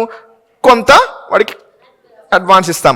అలాగే వీడు మొత్తము నావాడిగా అవుతాడు, కావాలంటే ఇదిగో పరిశుద్ధాత్మను పంపిస్తున్నా అని దేవుడు క్రీస్తు యేసు వలన పరిశుద్ధాత్మను మనకి పంపించాడు. He is a deposit. ఆ పరిశుద్ధాత్మ, ఏ ఆత్మ అయితే మనకు కొంచెం ఇవ్వబడ్డదో పరిపూర్ణమైన దినం రోజు ఆ ఆత్మ మొత్తము మనకు కలుగుతుంది. అటువంటి ఆత్మే ఏ ఆత్మ అయితే మృతుడైన యేసుని లేపిందో ఆ ఆత్మే నీకేం చేస్తుంది? లేపుతుంది. ఎలా ఆయనకి లేపిందో అలాగే నీకు లేపుతుంది. క్రీస్తునందు మృతమయ్యావు కనుక క్రీస్తు ఏ విధంగా లెగిశాడో ఆ విధంగా లెగుస్తావు నీవు. అట్టి దినము వచ్చే వరకు ఇది డౌన్ పేమెంట్గా నీకు ఇవ్వబడుతుంది. అందుకే పరిశుద్ధాత్మని వలన సంఘము కొన్ని గొప్ప గొప్ప కార్యాలు చేస్తుంది. అర్థమవుతుందా? పరిపూర్ణ దినం వచ్చినప్పుడు అన్ని కార్యములు గొప్పగా ఉంటాయి. నీ ఆరాధన గొప్పగా ఉంటుంది, నీ మాటలు గొప్పగా ఉంటాయి, నీ స్వభావం గొప్పగా ఉంటుంది, నీ యొక్క ప్రక్రియలు, నీ మాటలు, నీ కీర్తనలు సమస్తము ఎలా ఉంటాయి? సంపూర్ణంగా ఉంటాయి. హల్లెలూయా. So we are sealed with the Holy Spirit. పరిశుద్ధాత్మ చేత మనం ముద్రించబడాం. మీనింగ్ వీఆర్ సెక్యూర్, అనగా మనము దేవుని యొక్క గ్యారంటీ ఉన్నాము. దట్ వీఆర్ ఒథెంటిక్, ఆయనగా మన నిజమైన ఆయన పిల్లలై ఉన్నాము, నిజమైన ఆయన బిడ్డలై ఉన్నాము. ఆయన రక్తము చేత ఆయన సొత్తై ఉన్నాము. దేవుడు రక్తము చేత, ఆత్మ చేత మనలను ఏం చేశాడు? ముద్రించాడు. ఎందుకు? Because we are God's position. ఎందుకనగా మనము దేవుని యొక్క స్వాస్థ్యమై ఉన్నాము. హల్లెలూయా. ఇప్పుడు సపోజ్ మా నాన్నగారికి ఒక 100 ఎకరాల భూమి ఉంది అనుకో, అనుకోకూడదు, నిజంగా ఉందని ఉంటే వాటిని చర్చి కట్టేస్తుండే. సో 100 ఎకరాల భూమి ఉంది అనుకో, మా నాన్నగారు దేవుని దగ్గరికి వెళ్ళిపోయినాక అప్పుడు ఏం చేస్తాం నేను మా తమ్ముడు కదా, పోనీ మనకి ఎందుకులే, మా డాడీది కదా నాకేం పని, మా డాడీ నాకెందుకు అంటానా? అప్పుడు ఏం చేస్తాను? మా డాడీది నేను తీసుకుంటా అన్నాడు. ఎందుకు? వేరేవాడు తీసుకుంటే నేను ఒప్పుకోలేను. ఎందుకు? అది ఎవరిది? మా డాడీది. కాబట్టి దాని అధికారం ఎవరికి ఉంది? నాకు. అలాగే దేవుని సొత్తు అయిన నీ పట్ల దేవుడు అధికారం కలిగి ఉంటాడు. నిన్ను పోనివ్వడు, నిన్ను పోగొట్టుకోడు. అలా పోగొట్టుకోకుండా ఉండడం కోసమే పరిశుద్ధాత్ముని గ్యారంటీగా ఇవ్వబడుతున్నాడు. హల్లెలూయా. That's why he is a deposit. అందుకే ఆయన ఒక మొత్తమై ఉన్నాడు. He is a guarantee. This comes to us when we stand before God in our redeemed spirit. ఇది ఎప్పుడు జరుగుతుంది అనగా చెప్పాను ఇందాకలే, ఏంటది? మహిమవంతమైన దినము రోజు నీ పరిపూర్ణత నీవు చెందుతావు. ఏ ఆత్మ వలన దేవుడు యేసు ప్రభు లేచాడు, ఏ ఆత్మ ద్వారా యేసు మహిమవంతమైన శరీరంగా మార్చబడ్డాడో ఆ రూపాంతరమే నాకు నీకు కలుగుతుంది. హల్లెలూయా.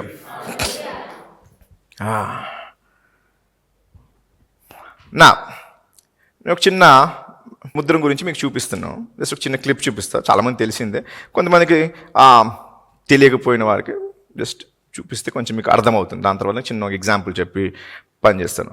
ప్రాచీన కాలంలో ఇప్పుడు కూడా యూజ్ చేస్తుంటారు చాలామంది. ఈ యొక్క ముద్ర వేయాలంటే మైనము, ఒక రకమైన మైనముని వాళ్ళు కొంచెం కరిగేసి అది పోస్తారు. ఎక్కడ? ఆ ఉత్తరం ఎక్కడైతే ఓపెన్ చేస్తామో అక్కడ పోసి అది వేసిన తర్వాత ఆ వేడిలో వారి యొక్క చేయి మీద ఉన్న ఉంగరం యొక్క ముద్ర కానీ లేకపోతే ఒక స్టాంప్ లాంటి ముద్ర కానీ దాని మీద వేసినప్పుడు అది ఎవరి యొక్క ఉత్తరమై ఉన్నది? ఇప్పుడు ఏ అధికారి బొమ్మ ఉందో వాని యొక్క అధికారం కలిగి ఉన్నది అని. ఇప్పుడు మీద వీడియో ప్లీజ్. ఓకే, ఈ విధంగా ముద్ర వేస్తారు. ఇది అంటే నేను చదువుతున్నప్పుడు సడన్గా నాకు వచ్చిన ప్రేరేపణ. We are so complete that Christ poured his wax upon us. Mudra వేయాలంటే నీ పైన మైనం వేయబడాలి. సో మైనము కరగదీస్తేనే అది కరుగుతుంది. సో పాత నిబంధనలో మనం చదివితే ద సిన్ ఆఫరింగ్, పాప పరిహార్థ బలి కాల్చవేయబడాలి. ఏం చేయాలి? కాల్చబడాలి. సో క్రీస్తు ఒకవేళ నీ పాపము నిమిత్తమే చనిపోతే ఆయన ఏమై ఉండాలి? కాల్చబడాలి. దేవుని అగ్నిలో ఆయన కాల్చబడి ఉండాలి. సో ఎప్పుడైతే ఆయన కాల్చబడ్డాడో ఆయన రక్తము నీ పైన వేయబడ్డది. ఏ విధంగా మైనము మనం వేస్తామో అలాగే నీకు దేవుని యొక్క ఆ యొక్క గొప్ప రక్తము నీ పైన వేసి అప్పుడు పరిశుద్ధాత్ముని ముద్ర నీ మీద వేయబడుతుంది. రక్తము లేకపోతే ముద్ర కూర్చోదు. ఏ విధముగా మైనము లేకపోతే ముద్ర కూర్చోదో అదే విధముగా దేవుని రక్తము లేని ఎడల దేవుని ఆత్మ నీవు పొందలేవు. దేవుని యొక్క క్షమాపణ పొందాలంటే సంవత్సరానికి ఒకసారి ప్రధాన యాజకుడు లోపలికి వెళ్ళి ఏం చేయాలి? రక్తము ప్రోక్షించాలి. రక్తము ప్రోక్షిస్తేనే దేవుని యొక్క క్షమాపణ వానికి కలుగుతుంది. అదే విధముగా దేవుని ఆత్మ ఇప్పుడు నీ పైన, ఎందుకనగా దేవుని ఆత్మ చూడండి, మనకి వచ్చిన మనం ఎంత ధన్యులమి, కృప బట్టి మనం ఎంత సౌభాగ్యవంతులమో చెప్తున్నాం వినండి. ఆ పాత నిబంధన యావత్తులో ఎప్పుడో ఒకసారి దేవుని ఎన్నుకున్న ప్రవక్త మీదకి ఆత్మ అప్పుడప్పుడు బలముగా వచ్చి పనిచేసేది. అప్పుడు దేవుని ఆత్మ బలముగా వచ్చినప్పుడు సౌలు హతమార్చాడు. దేవుని ఆత్మ బలముగా వచ్చినప్పుడు దావీదు గొల్లియాతును చంపాడు. దేవుని ఆత్మ బలముగా వచ్చినప్పుడు సంసోను పలానా పని చేశాడు. సో దేవుని ఆత్మ ఆ సమయములలో ఆ మనుషుల మీద మాత్రమే వచ్చేది. ఎందుకు? ఆయన కార్యము చేయి నిమిత్తమే, ఆయన ప్రజలలో ఆయన కార్యములు చేయడానికి మాత్రమే వచ్చి కూర్చుని ఆత్మ పనిచేసేది. కానీ ఇప్పుడు దేవుని రక్తము నీ పట్ల నిరంతరము ఉంటుంది కనుక వారిలాగా ప్రతి పాపముకు ఒక్కొక్కసారి వేసిన ఈ పాపం చేసావు, దీని యొక్క పరిహార్థం నిమిత్తమే ఒక జంతువును చంపావు, ఆ రక్తం తీసుకొచ్చి ప్రోక్షించబడ్డది. సో ఇప్పుడు ఏ పాపం కడుగబడ్డది? నీ మొదటి పాపం. కానీ ఎప్పుడైతే నువ్వు రెండో పాపం చేసావో ఇంకా నువ్వు దేవుని దగ్గరికి వెళ్ళకపోతే ఆ పాపం ఇంకా పరిహారం అవ్వకపోయినంత వరకు నీ మీద ఏముంది? పాపం ఉంది. పాపం అంటే దేవుని ఆత్మ ఎలా కూర్చుంటుంది. కానీ దేవుడు యేసైనా మన యొక్క గొర్రె పిల్ల నిత్యము ప్రతి పాపము నీవు చేసినది, చేయబోయేది, రేపు నువ్వు చేసేది సమస్త పాపమును కడుగువేయటకు ఆ ప్రశస్తమైన రక్తము నీ మీద వేసిన్నాడు కనుక పరిశుద్ధాత్ముడు నిరంతరము నీ పైన ఉంటాడు. అందుకే ఆయన ముద్ర నీ పైన వేయబడ్డది. ఓ గాడ్,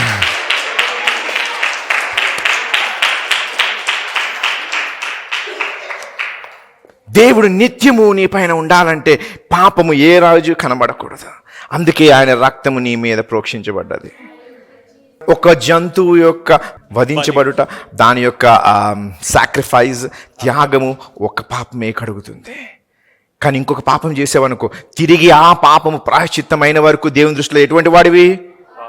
దోషివే. కానీ నీకు నాకు మాత్రము నిర్దోషిగా చూస్తున్నాడు. రేపు నువ్వు తప్పు చేసినను ఈ ప్రభువా నన్ను క్షమించవా అనగానే వెంటనే రక్తము మరలా నీ మీద కనబడుతుంది. అందుకే ఆ రక్తము నీ పైన ప్రోక్షించబడ్డావు కనుక పరిశుద్ధాత్మని ముద్ర నీ మీద ఉండిపోయింది.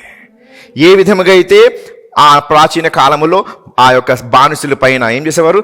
కాల్చి ఆ యజమానుని యొక్క ముద్ర కాల్చి వాని శరీరం మీద వేస్తే వాడు నిత్యము ఎవడి స్లేవు? ఆ యొక్క యజమాని యొక్క ఏమంటారు? బానిసగా ఉంటున్నాం. అది చెరపగలరా? చెరపలేరు. దాన్ని చెరపాలంటే చర్మం కోస్తే చెరుగుతుంది. కానీ ఏ ప్రపంచంలో, విశ్వములో దేనికి అంత సామర్థ్యం లేదు నీ మీద ప్రోక్షించబడిన రక్తాన్ని తీసివేయుటకు. నీ మీద వేయబడిన ముద్రని తొలగించే సామర్థ్యము ఎవరికీ లేదు. దురాత్మ వచ్చి, సాతాను వచ్చి ఆ మోషే బాడీని తీసుకెళ్ళడానికి వచ్చాడు. మైకిల్ కూడా వచ్చాడు. ఎక్కడికి? ఆ మోషే బాడీని తీసుకురావడానికి. ఎందుకు వచ్చాడు? దేవుడు తీసుకురమ్మన్నాడు. ఎవరిని? మోషే యొక్క బాడీని. ఎందుకు? ఆయన ఉపయోగించుకోవాలనుకుంటున్నాడు. అనగా ఆయన పని ఇంకా జరపబడలేదు. అందుకే మనం రూపాంతరమైన కొండ దగ్గర మోషే ఏలియాకు చూస్తాం. ఓకే, సో ఎప్పుడైతే చూడండి, ఎప్పుడైతే ఈ యొక్క గొడవ జరుగుతుందో ఎవరెవరికి? మికాయలుకును మరియు సాతానికి, లూసిఫర్ గడికి. మికాయలు ఏమంటున్నాడు? యెహోవా నిన్ను గద్దించును గాక అంటే కనీసం వాడు గద్దించట్లేదు కూడా. ఎందుకనగా మికాయల మీద కూడా ఆ రక్తం లేదు, మికాయల మీద కూడా ఆ ముద్ర లేదు. అటువంటి ముద్ర నీ మీద నా మీద వేయబడ్డాము. మనం ఆయన స్వాస్థ్యమై ఉన్నాము, మనం ఆయన సొత్తు అయి ఉన్నాము కనుక ఆయన అధికారము కలిగి ఉన్నాము. అందుకే దురాత్మని నువ్వు ఎదిరించిన ఎడల అది నీ దగ్గర నుంచి పారిపోవును. ఎందుకనగా ఆయన ముద్ర నీ పైన ఉన్నది. ఆ ముద్రలో సామర్థ్యం ఉన్నది, ఆ ముద్రలో శక్తి ఉన్నది, ఆ నామము. అందుకోసం మా పిల్లలకి నేర్పించాను, ఒక పాట నేర్పించాను, చాలా కష్టమైన పాట. అది నేర్పించొద్దు అనుకున్నాను, కానీ నేను అనుకున్నాను కష్టముగా ఉన్న పాట వాళ్ళకి అన్నాను, ఈ పాట మీరు ముసిలైపోయి మీకు నోట్లో మాట రాకపోయినప్పటికీ ఈ పాట మీ యొక్క అంతరంగంలో తిరగాలరా అని చెప్పిన. అదేంటి అంటే యేసు నామం అన్ని నామం కన్నా పై నామమైనది. సుందర రక్షకుడు ఇమ్మానుయేల్, దేవుడు మనతో ఉన్నవాడు. ఇది ఇమ్మానుయేల్ అని ఓల్డ్ టెస్ట్మెంట్లో దేవుని పిలిచేవారు, దేవుడు మన మధ్యన ఉండేవాడు అని చెప్పి. యేసు వచ్చినప్పుడు నేనే ఇమ్మానుయేల్ అని పిలువబడతాడని యెషయా అంటాడు. ఎందుకు? మన మధ్యన ఉన్నాడు. ఇప్పుడు పరిశుద్ధాత్ముడు మన మధ్యన కాదు, మన లోపల ఉంటున్నాడు, మన పైన ఉంటున్నాడు. ఏ ఆత్మ అయితే ప్రవక్తల మీదకి అప్పుడప్పుడు వచ్చేదో ఇప్పుడు పరిశుద్ధాత్ముడు నిరంతరము నీ మీద ఉంటున్నాడు. ఎందుకనగా నీవు దేవుని యొక్క స్వాస్థ్యమై ఉన్నావు. మికాయలు గద్దించలేకపోయాడు, మికాయలు దేవుని నామను తీసుకుని వాడిని ఎదిరించలేకపోయాడు. దేవుడే నేను గద్దించును గాక నీతోనే అనగా కొంతమంది, నేను ఒక ఆయనకి వింటున్నాను, పేరు ఎద్దులే కానీ ఆయన చనిపోయాడు. మా నాన్నకన్నా పెద్దోడు వయసులో. సో ఆయన చెప్తున్నాడు, ఎందుకు గద్దించలేదంటే వాని యొక్క ఆ లూసిఫర్ యొక్క ఏంటది పొజిషన్ అని తెలుసు. అయ్యగారు, ఆచార్య గారు, లూసిఫర్ పొజిషన్ కింద కదా ఉంది. ఇప్పుడు సపోజ్ ఇన్స్పెక్టర్ ఉన్నాడు, ఇన్స్పెక్టర్ 3 స్టార్లు వేసుకుని ఏం చెప్పినా అడుస్తుంది. స్టార్లు బీకేశారు అనుకోండి ఆఫీసులో, ఏం చేస్తాం మనకి? రమేష్ ఇడారా అంటాం కదా. లేకపోతే ఇన్స్పెక్టర్ గారు నేనే పిలుస్తాను. ఎందుకు? ఆయన పదవిలో ఉన్నంత వరకు, పదవి నుంచి త్రోయబడ్డాడు వాడు, లూసిఫర్ నుంచి సాతాన్ అయ్యాడు. సైతాన్ అయినాక వాడి పొజిషన్ ఏంటి?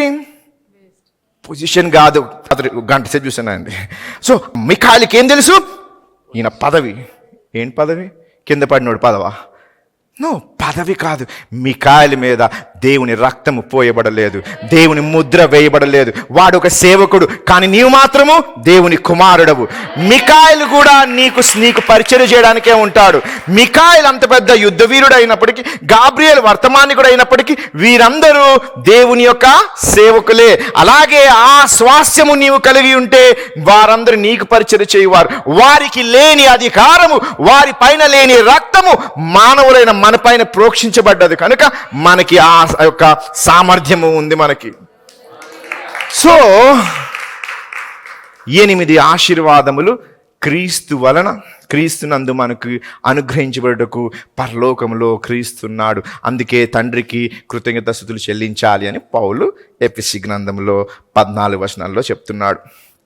మొట్టమొదటిది, తండ్రి వలన ఎన్నుకోబడ్డావు, దత్తపుత్రుడిగా స్వీకరించబడ్డావు. కుమారుని వలన విమోచించబడ్డావు, క్షమించబడ్డావు. ఆ తర్వాత స్వాస్థ్యము విస్తరించబడ్డది. తర్వాత జ్ఞానోదయముతో వెలిగించబడ్డావు. తర్వాత పరిశుద్ధాత్మతో ముద్రించబడ్డావు. అన్నిటికన్నా ముఖ్యంగా ఆఖరిది ఏంటి? పరిశుద్ధాత్ముడే గ్యారంటీగా ఉన్నాడు.